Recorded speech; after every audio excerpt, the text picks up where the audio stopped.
Pendant que vous êtes debout, j'ai une mission aujourd'hui à accomplir et j'aimerais partager un message avec vous ce soir appelé le pays des rêves.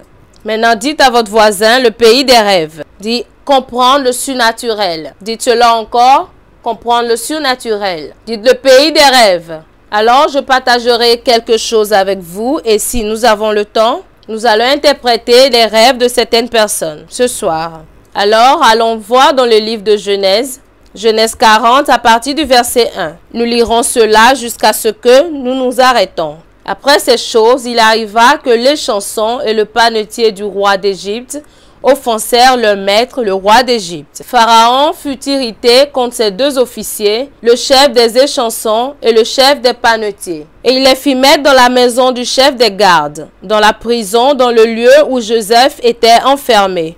Le chef des gardes les plaça sous la surveillance de Joseph, qui faisait le service auprès d'eux, et ils passèrent un certain temps en prison. Eurent tous les deux un songe, chacun le sien, pouvant recevoir une explication distincte. Que quelqu'un dise, tous les deux eurent un songe. Joseph étant venu le matin vers eux, les regarda et voici, ils étaient tristes.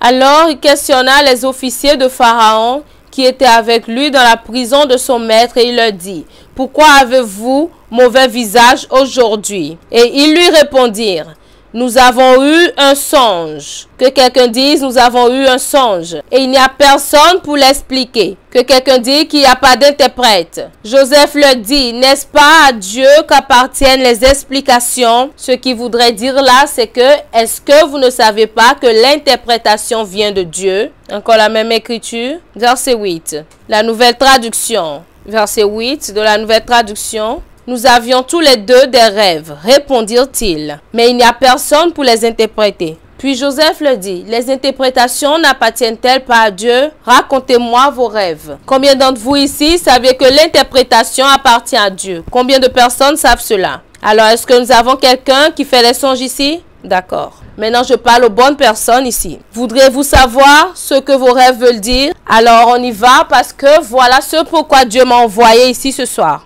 Maintenant, au verset 9, la Bible dit, « Le chef échanson dit à Joseph son songe. Il lui dit, « Dans mon songe, je vis devant moi une vigne, et sur la vigne 3 sarments. Dès qu'elle a poussé, elle a fleuri, et ses grappes ont mûri en raisin. La coupe de Pharaon était dans ma main, et je pris les raisins. Je les pressai dans la coupe de Pharaon, et je mis la coupe dans sa main. Voilà ce que cela signifie, lui dit Joseph. Les 3 branches sont 3 jours.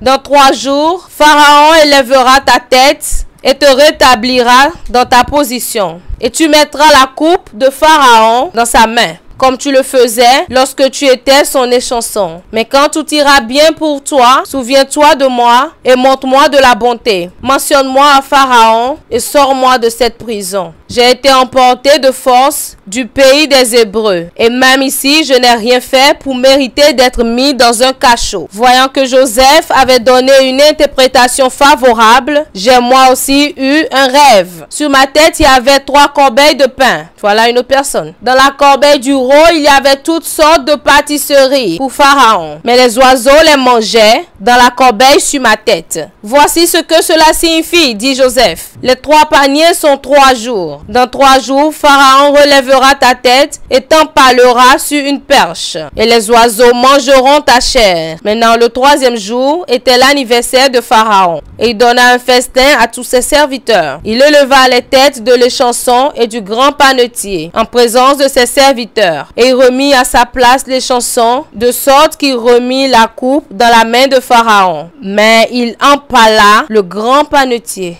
comme Joseph le avait dit dans son interprétation. Je ne sais pas le prochain. Je ne connais pas celui qui a un songe. Je ne sais pas qui est la prochaine personne à être relâchée de la prison. Et j'aimerais que vous compreniez cette chose. C'est vraiment critique. Je ne dis pas uniquement cela. Premièrement, j'aimerais que vous compreniez ce que je fais ici. Premièrement, en tant que prophète. Pourquoi Dieu m'a-t-il permis de venir ici? Parler à travers ce message. Toute personne ici qui dise qu'il veut une interprétation de son rêve. Premièrement, j'aimerais que vous compreniez comment est-ce que Dieu considère les songes.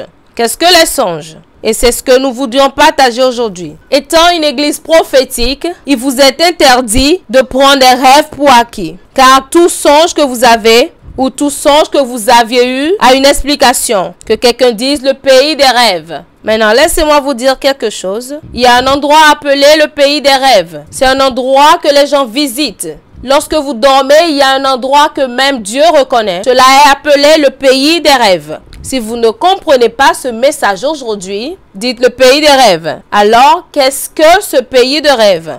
Il y a un endroit où les gens s'en vont. Mais croyez-moi, 99% des chrétiens sont contrôlés par le diable dans le pays de rêve. Et j'aimerais que vous compreniez parfaitement ceci. Parce que la plupart de vos rêves s'accomplissent. Et la plupart de vos rêves sont sur le point de se produire.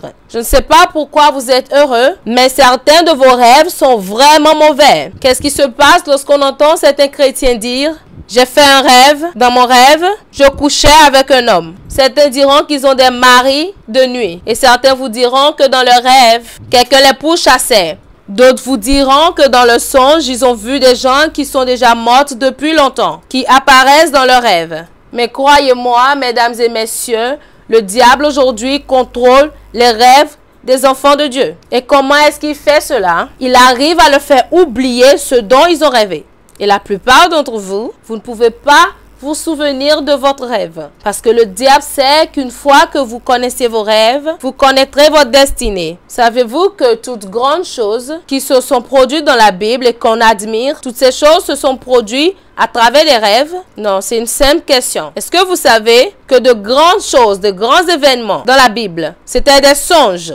Je vous pose une question. Pourrais-je poser une question? Est-ce que vous savez que Salomon, combien d'entre nous connaissent ici l'histoire de Salomon, lorsqu'il a demandé la sagesse à Dieu? Combien d'entre nous connaissons l'histoire? Allons voir dans 1er Roi chapitre 3, verset 1. La Bible dit, Salomon s'allia par mariage avec Pharaon, roi d'Égypte. Il prit pour femme la fille de Pharaon. Il l'emmena dans la ville de David jusqu'à ce qu'il eût achevé de bâtir sa maison, la maison de l'Éternel, et le mur d'enceinte de Jérusalem. Le peuple ne sacrifiait que sur les hauts lieux, car juste à cette époque, il n'avait point été bâti de maison au nom de l'Éternel. Salomon aimait l'Éternel et suivait les coutumes de David son père. Seulement, c'était sur les hauts lieux qu'il offrait des sacrifices et des parfums. Salomon a montré son amour pour l'Éternel, c'est très important, et suivait les coutumes de son père David, sauf qu'il offrait des sacrifices sur les hauts lieux. Verset 4, le roi se rendit à Gabaon pour y sacrifier, car c'était le principal des hauts lieux. Et Salomon, lorsqu'on dit hauts lieux, ça c'est une montagne. Lorsque vous entendez le nom hauts lieux, c'est pour cela que beaucoup d'hommes de Dieu aiment aller sur les montagnes pour prier, les hauts lieux. Alors le temple n'a pas encore été bâti. Et la Bible dit, Salomon offrit 1000 holocaustes sur l'autel. 1000. Waouh! À Gabaon, l'Éternel apparut en songe à Salomon pendant la nuit. En quoi? En songe. La manière dont vous négligez vos rêves, c'est très drôle. Mais la plupart d'entre vous, Dieu vous parle. Il apparut en songe à Salomon pendant la nuit et Dieu dit, demande ce que tu veux que je te donne. Peut-être qu'il est venu sous forme d'un enseignant. Peut-être sous la forme d'un homme. Peut-être sous la forme d'un berger. Peut-être sous la forme d'un cousin. Mais selon Salomon, c'était Dieu. Il apparut dans le songe à Gabaon. Salomon répondit. Dieu lui a dit de demander ce qu'il voudrait. Et Salomon répondit. Tu as traité avec une grande bienveillance ton serviteur, mon père David, parce qu'il marchait en ta présence dans la fidélité, dans la justice et dans la droiture de cœur envers toi. Tu lui as conservé cette grande bienveillance et tu lui as donné un fils qui est assis sur son trône, comme on le voit aujourd'hui. Maintenant, Éternel, mon Dieu, tu as fait régner ton serviteur à la place de David, mon père. Et moi, je ne suis qu'un jeune homme, je n'ai point d'expérience. Ton serviteur est au milieu du peuple que tu as choisi. Peuple immense qui ne peut être ni compté ni nombreux à cause de sa multitude. Accorde à ton serviteur un cœur intelligent pour juger ton peuple et pour discerner le bien du mal. Car qui pourrait juger ton peuple, ce peuple si nombreux? Cette demande de Salomon plut au Seigneur. Imaginez, il a demandé le discernement. Et Dieu lui dit, puisque c'est là ce que tu demandes, puisque tu ne demandes pour toi ni une longue vie, ni les richesses, ni la mort de tes ennemis, et que tu demandes de l'intelligence pour exercer la justice, voici, j'agirai selon ta parole. Je te donnerai un cœur sage et intelligent, de telle sorte qu'il n'y aura eu personne avant toi et qu'on ne verra jamais personne de semblable à toi. En outre, je te donnerai ce que tu n'as pas demandé, des richesses et de la gloire, de telle sorte qu'il n'y aura pendant toute ta vie aucun roi qui soit ton pareil. Et si tu marches dans mes voies en observant mes lois et mes commandements, comme l'a fait David ton père, je prolongerai tes jours. Vous voyez, cet homme a fait un rêve. Et dans ce rêve, il a rencontré quelqu'un. Et selon lui, cette personne, c'est Dieu. Dans le songe. Et Dieu lui a dit dans ce songe, tu seras riche, tu as la gloire. Et se tenant la parole de ce songe, des années plus tard, des reines, la reine d'Éthiopie, Sheba, elle s'est rendue là-bas avec beaucoup d'argent, la Bible dit, avec beaucoup d'argent, pour donner à Salomon. Elle est revenue avec son argent. Vous savez que Salomon est arrivé à un niveau où il a même pris de l'or et il a fait des chaussures d'or.